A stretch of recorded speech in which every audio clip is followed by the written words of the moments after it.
This is KGW News at Sunrise. Police are asking for information that could help with a murder investigation. This started as a missing persons case in Aloha just a week ago, but it quickly took a turn.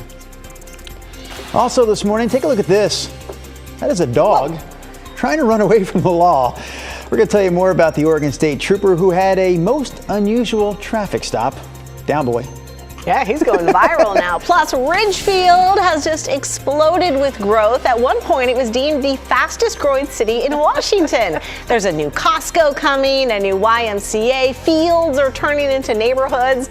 And Rod took a trip on the road to Ridgefield. He's going to show us around. On the street, shaking hands. Hey, good morning, everybody. So you have two jobs today, that and weather forecasting. I might say the Taco Bell there is fairly new. I mean, it's been there a couple of years, but gotta have one of those. This man knows fast food, by the way, so if he's bringing it up, trust it. Must be good. No, we had a great time up in Ridgefield. That's straight ahead in our show. Right now, we're dealing with an easy Thursday forecast. We're mainly clear. We have a full moon out there this morning, so if you step outside and look around, you'll get to see it. 61 in Portland, 74 noon. High today with sunshine up to 86 degrees.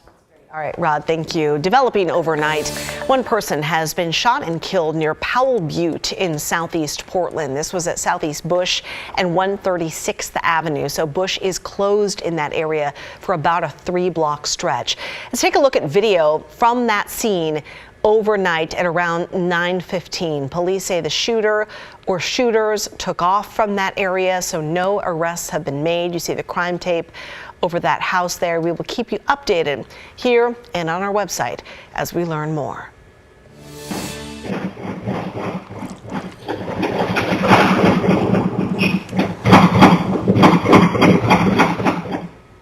Wow, the shots just seem never ending. The two people there in that video ducking for cover as bullets fly in downtown Gresham. That was around 9 o'clock last Friday night. More than 50 shots were fired. And it was one of 7 shootings that happened in Gresham over a 5-day span. The owner of Equinox Tattoo told us that bullet holes now line the wall of the cafe next door to them. It's really shaken us to kind of start taking action in the community and seeing what we can do to improve spots where shootings are happening recurrently, especially in this close of a really dense business area.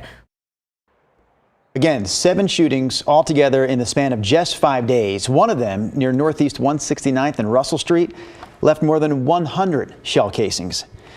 Gresham police say this is an unprecedented level of violence. They're working with Portland Police and the Multnomah County Sheriff's Office to address the issue, and they say they'll add patrols this weekend.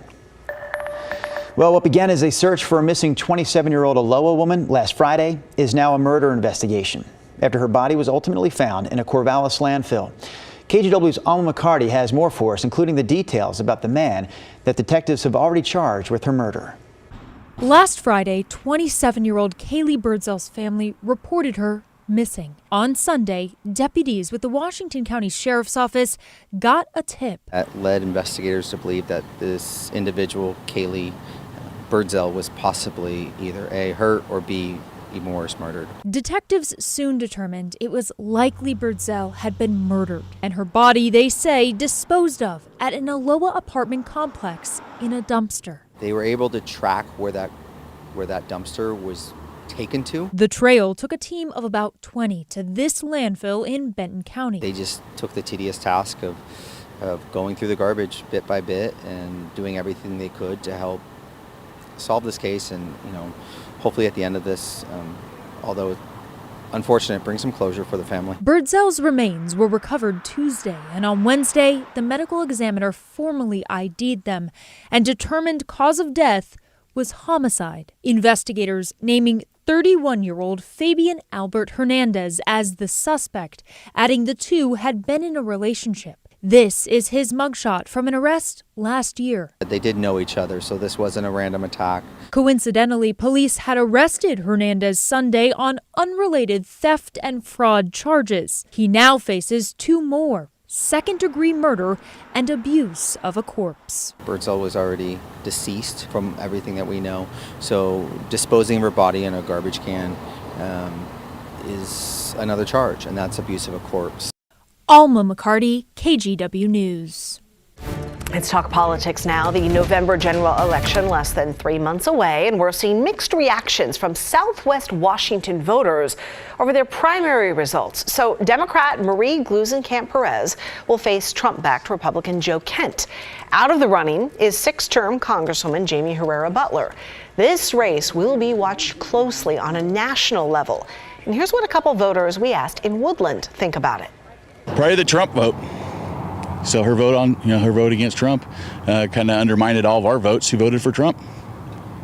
So, she's supposed to represent us, and we're a district that Trump won, an area that Trump won. And he was endorsed by Trump, and that scares me because I want something moderate.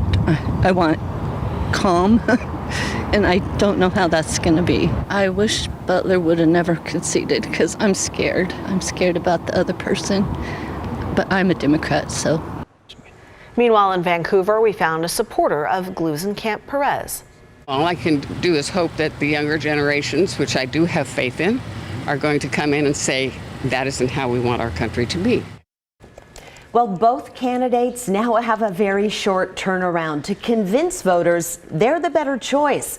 But whoever wins, this marks a big change for the seat. Here's reaction from Republican strategist Rebecca Tweed. He ran a really intense, really grassroots-focused campaign. We knew he was making it competitive, but in any case, unseating an incumbent at that level it's just a wow. If I'm Joe Kent, I'm feeling really energized. If I'm the Perez team, I'm looking at the strategy board pretty quick to see, which voters do we talk to and how often. And expect a whole lot more political ads from here on out. Tweed expects huge amounts of national money to pour into this race, and she expects it to get nasty. Well, here's some good news this morning. For the first time since March, the average price for a gallon of gas in the U.S. is below $4. According to AAA, the national average now sits at $3.99 a gallon, down another 2 cents this morning. There are several reasons given to explain the drop, including fewer people driving because of how high gas prices have been and a sharp decline in oil prices around the world. A handful of states have also suspended gas taxes. Federal COVID relief money never got to certain low-income Washington residents who really needed it. Yeah, that's what a new investigation is claiming, and the state auditor says it's disconcerting. We're talking about $271 million with no documentation of where it went. A lot of times the documentation just wasn't there, and it needs to be there for us to do the work of auditing to ensure that level of transparency that the public expects, of course. So Washington was supposed to document who got the money and for what, but the auditor found 60 examples where that didn't happen, and she calls it significant. The agency that handed out the money says it met all federal standards, but here's the thing.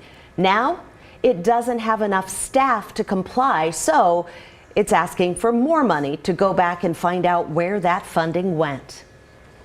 This morning, Oregon is offering new funding to help hundreds of Afghan refugees who are now living here. About 800 people arrived in the past year. The state is now giving almost $3 million to community partners who provide services. Those organizations, including the Portland Refugee Group, say immigrant families need help getting settled in housing and everything that goes along with it.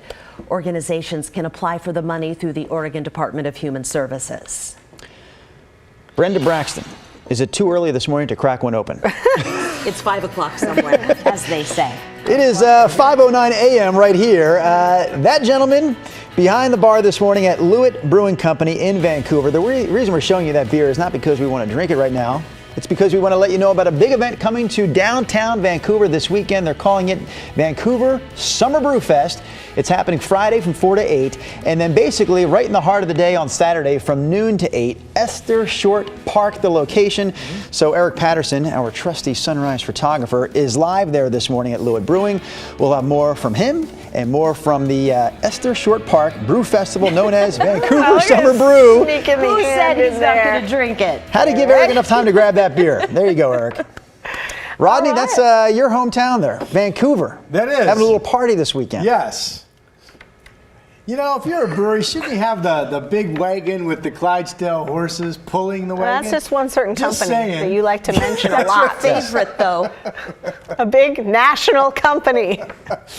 All right, here we go. We have the upper level low parked offshore. It's actually moved out to sea a little bit from yesterday, and inland now we are dry and we are, for the most part, mainly clear. Even the coast reporting clear twinkling stars. We have a full moon up there in the sky, and you should be able to see that early this morning in many areas. Might be a little bit of cloudiness up around Longview to start today. Otherwise, mostly sunny skies. Now, this afternoon, this is 9:30 this morning, but later today we'll stop at 1. Here come our thunderstorm threat areas out in far eastern Oregon and over into Idaho once again. And the futurecast shows them being pretty big thunderstorms with some intense downpours and lots of lightning. So we'll keep an eye on that. Otherwise, all is quiet. And again, even at the coast, we have some clear skies this morning. 53 in Astoria, 50 in Newport. Cool temperatures thanks to the clear skies up top. 56 in Salem. Portland's at 61. It's 59 degrees out in John Day right now. All right, here we go with our forecast numbers for what should be a really nice Thursday. Yesterday, you know, we had the cloudiness in the morning. It took a while to get out of here, and that held Portland in the upper 70s. So you will notice it being a little bit warmer this afternoon, but pretty typical for this time of the year. 86 in Salem, McMinnville, 84, Corvallis, 83, light winds, mostly sunny skies. Similar numbers up through southwest Washington, 84 in Longview, Battleground mid-80s in Vancouver, up to 86 degrees. And here come our 7-day forecast numbers. So really nice stuff through the weekend. It looks like we'll get back into some morning cloud cover Friday and Saturday, and then afternoon sun, but temperatures kind of close to yesterday, right about 80. Then Sunday, like today, we get up to 86 or 87. And then our next heat wave still shows up on the models. Monday 91, Tuesday 96, 100 on Wednesday, could be near 100 degrees on that following Thursday as well. Okay, Ridgefield, Washington. Once upon a time, this was roving farmlands. Now they got barbecue. They have an active downtown city center. One of the fastest growing spots in all of Washington State. My latest Rod on the Road coming up in just a bit. All right, Rod, let's give you the latest on the KGW school supply drive, now in its 11th day. So the update this morning is the fact that we have now helped over 2,500 students go back to school this year with the supplies they need. You've actually helped them by making donations, but we're hoping for a lot more to help even more students. You can drop off school supplies at any On Point Community Credit Union location. You can drop them off at any local Dick's Auto Group location, or you can do so at any one of our many community partners, including big shout out this morning to Portland Braces in Northeast Portland. They're helping us out this year.